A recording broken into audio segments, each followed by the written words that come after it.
A graça e a paz esteja sobre a sua vida. Boas novas, Evangelho. Você sabe o que significa as boas novas que Deus tem para a sua vida? Essas boas notícias? Eu vou responder 3 perguntas que vão dar para a gente um panorama, um resumo de tudo que são essas boas novas que Deus tem para nós. Quais que são? Quem Jesus é, o que ele fez e o que ele vai fazer. Queridos, Deus criou o homem à sua imagem e semelhança. Só que ele criou esse ser humano para relacionamento. E ele não queria que esse relacionamento fosse por obrigação. Ele queria que fosse por escolha do homem. Então ele institui o livre-arbítrio logo na criação. Como? Ele coloca ali no Jardim do Éden, onde o homem estava, a árvore do conhecimento do bem e do mal. E ele fala para o homem, você pode comer de tudo que está aqui. Tudo, a natureza inteira, você pode comer. De todas as árvores. Mas se você comer da árvore do conhecimento do bem e do mal, certamente você vai morrer. E o que acontece? A mulher que foi criada depois, através ali do homem, mas também é ser humano, ela foi tentada por Satanás, que era serpente, come do fruto e dá para o seu marido, que é Adão. A partir desse momento, o pecado entra na humanidade. A desobediência trouxe morte para a vida do homem. Ele não é mais um espírito vivo juntamente com Deus. Ele passa a ser somente vivo na carne e o seu espírito está morto. E logo no começo da palavra de Deus, que é a Bíblia, Manual do Homem, está aqui o nosso manual, Deus já promete para a gente uma redenção. E aí começa a história de Jesus, que é Filho de Deus. Eu não vou me apegar muito aqui a comprovar através dos versículos aqui, o próprio Jesus dizendo que é Filho de Deus. Depois você pode dar uma olhada, principalmente o Evangelho de João, tem muito Jesus falando sobre isso. Aqui eu quero ler com você o Gênesis capítulo 3, o verso 15. Diz assim: porém inimizade entre ti e a mulher, entre a tua descendência e o seu descendente. Este te ferirá a cabeça e tu lhe ferirás o calcanhar. A promessa já começa aqui da redenção. Deus já estava dizendo aqui, eu vou colocar inimizade entre o descendente da mulher e o seu. Ou seja, Jesus veio através de uma mulher, ele foi concebido através de Maria. E ele vai pisar a sua cabeça. Você vai só ferir o calcanhar dele. Quando Deus institui essa ordem, essa lei de que se você comer você morre, também tem outra lei embutida ali que é o salário do pecado é a morte. Por quê? O homem peca contra o Senhor e morre. E o que o pecado cobra? Morte. Então por que não foi qualquer outro ser humano que morreu ali no lugar do homem para que fosse pago essa dívida? Aí nós estamos começando a falar sobre o que Jesus fez. Quem ele é? Filho de Deus. Desceu na terra para consertar esse erro que aconteceu aqui no início da criação. O que ele fez? Ele se entregou por nós. Ele morreu no nosso lugar, pagando a nossa dívida. Mas respondendo à pergunta, por que não poderia ser qualquer um? Amados, o homem não tem mais condições depois que ele morre. Ele é um ser morto, já morto, um ser pecaminoso. Ele não tem condições de pagar o salário do pecado. A única pessoa que poderia pagar esse salário é o próprio Deus. O homem não suportaria passar o que Jesus passou. Deus é o justo juiz, ele condena o pecado, ele tem que condenar, porque a palavra dele não falha, a palavra dele é reta, é justa, e ele condena o pecado. Então por que eu, por exemplo, não poderia ter ido lá e morrido na cruz? Porque eu já estava morto. Eu não teria condições, eu não suportaria a ira de Deus sobre a minha vida ali para pagar o pecado, para pagar esse salário do pecado. Por isso Jesus desce na terra como filho de Deus e como ser humano, ele se despiu da sua glória. Ele não tinha um corpo humano. Ele se rebaixa ao corpo humano, entra dentro do homem para pagar esse salário aqui, para pagar esse pecado. Por quê? Eu gosto de usar uma analogia de um juiz num julgamento terrestre, num julgamento aqui na Terra. Imagina que um homem está sendo julgado por vários crimes e ele vai ser condenado. Quando ele vai ser condenado, se levanta alguém que estava assistindo esse julgamento lá na plateia e fala com o juiz: meritíssimo, não o condene, eu vou pagar a dívida dele. E essa condenação era pena de morte. E o meritíssimo, o juiz, fala assim: rapaz, mas você sabe o que esse homem cometeu? Ele merece a pena de morte, ele não merece estar aqui entre nós. E o rapaz que se levantou lá diz: eu sei que ele não merece, mas eu o amo. Eu vou pagar essa dívida por ele. Algo similar foi o que Jesus fez por mim e por você. Ah, mas eu não entendo isso aí que você está falando, Luiz. Eu não consigo compreender. Queridos, o Evangelho, as boas notícias, primeiro tem que chegar até você. E quando você entender que você precisa de um Salvador, porque você já está condenado à morte, você começa a ter a compreensão dessas palavras. Jesus é filho de Deus. Ele morreu por mim e por você para nos resgatar da morte. Porque quando a morte entra no mundo, o mal vem junto com o homem através dessa morte e nós vivemos o que vivemos hoje. Quando você olha para o mundo ao seu redor, você tem a percepção realmente: a humanidade é mal. O ser humano não presta. Ele é nu, podre, ele é vil. O ser humano não presta. O ser humano, quando está morto, separado de Deus, ele não é nada. Não é nada. Mas quando ele recebe essa graça na sua vida através de Jesus, ele passa a ser tudo. Por quê? Porque ele ressuscita juntamente com Jesus no Espírito. Deixa eu ler com você aqui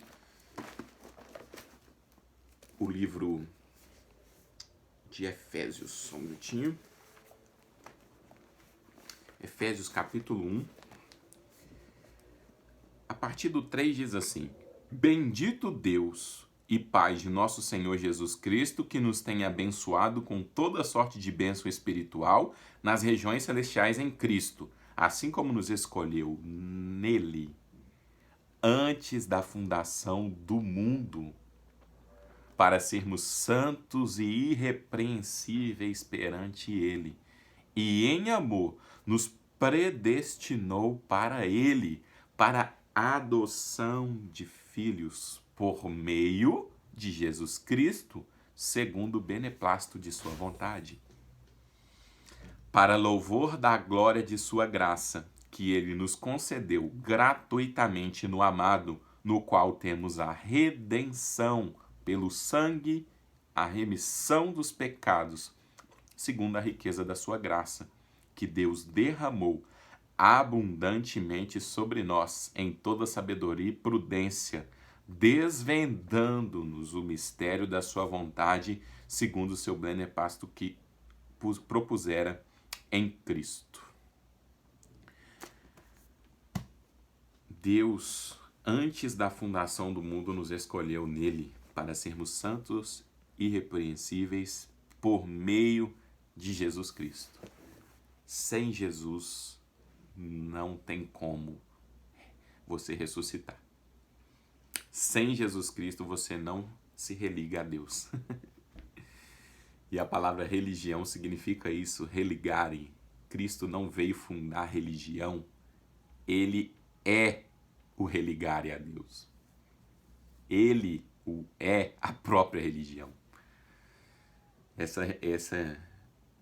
Essa coisa que muitas religiões pregam de fazer obras, de fazer coisas para agradar a Deus, não adianta. Porque o dom da vida que veio através da morte de Jesus, ele é de graça. Ele foi nos dado gratuitamente. Deus não nos cobra nada para que nós tenhamos essa vida eterna. Não. Você só precisa crer na obra de Jesus. Acreditar na obra que ele fez, na morte dele. E quem acredita, crê e nasce de novo, faz as obras. Porque reconhece essa graça, reconhece essa benevolência do Senhor. Quem Jesus é? Filho de Deus. Totalmente homem, totalmente Deus. O que ele fez? Morreu por mim e por você, para nos resgatar do império das trevas e nos transportar para o seu reino. E o que ele vai fazer, queridos? Provavelmente você já ouviu. Jesus, ele vai voltar para buscar a sua igreja. Quem é a igreja de Cristo? Aqueles que creem nele e são nascidos novamente através do seu sacrifício.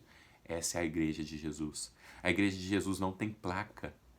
Ela não tem ali uma denominação, não. A igreja de Cristo são os salvos, escolhidos, os nascidos de novo nele.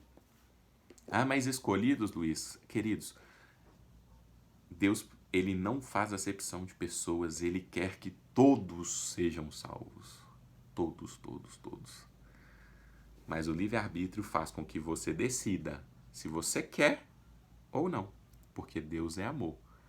E aquele João 3,16, muito conhecido, Deus amou o mundo, ou seja, todo o mundo, de tal maneira que enviou o seu Filho amado para que todos aqueles que nele crê não pereça, mas tenha a vida eterna. Olha o que Jesus vai fazer por nós, queridos. Atos capítulo 2, o verso 9. Atos capítulo 1, 9. A partir do verso 9. Jesus, ele tinha sido crucificado, ressuscitou, estava com os discípulos, e aí chega nesse momento aqui. Ditas essas palavras, foi Jesus elevado às alturas, à vista deles, e uma nuvem o encobriu dos seus olhos. E estando eles com os olhos fitos nos céus, enquanto Jesus subia, eis que 2 varões vestidos de branco se puseram ao lado deles e lhes disseram: varões galileus, por que estáis olhando para as alturas? Esse Jesus que dentre vós foi assunto ao céu, virá do modo como vistes subir. Esse Jesus que subiu ao céu, ele vai voltar do mesmo modo que vocês viram ele subir. Para que Jesus vai voltar, amados? Para estabelecer o reino dele em sua plenitude. Ele vai voltar com a nova Jerusalém para as nossas vidas. Ele vai voltar ao plano original, aquilo que foi criado aqui em Gênesis, no começo da criação, que os nossos pais, Adão e Eva, eles pecaram, eles erraram o alvo, eles não quiseram esse relacionamento com Deus. Jesus vai vir para restabelecer o novo Éden, a vida plena, onde não haverá choro, não haverá lágrimas, onde a plenitude será com ele. Quem Jesus é? Filho de Deus. O que ele fez? Redimiu a minha vida e toda a vida, todas as vidas que nele creem. E o que ele vai fazer? Voltar para estabelecer o seu reino, para reinar juntamente com os filhos, aqueles que o receberam através do seu sacrifício. Queridos, eu oro que essa palavra seja luz para a sua vida, descortine talvez aquilo que está cortinado, aquilo que foi construído, falsos ensinos. É claro que aqui foi só um panorama, eu não falei quase nada daquilo que está escrito, mas tendo a compreensão da sua história e que você necessita de um Salvador, e esse Salvador só tem um nome, Jesus Cristo, Filho de Deus, unigênito do Pai, tendo essa compreensão, amado, você vai nascer de novo e vai ser adotado como filho de Deus. Vai ser escolhido como filho de Deus para poder experimentar desde já aqui na terra o reino que ele prometeu, mas muito mais viver com ele eternamente, uma vida a qual nem olhos ouviram, nem ouvidos ouviram, uma vida em que nós não temos palavras para poder descrever.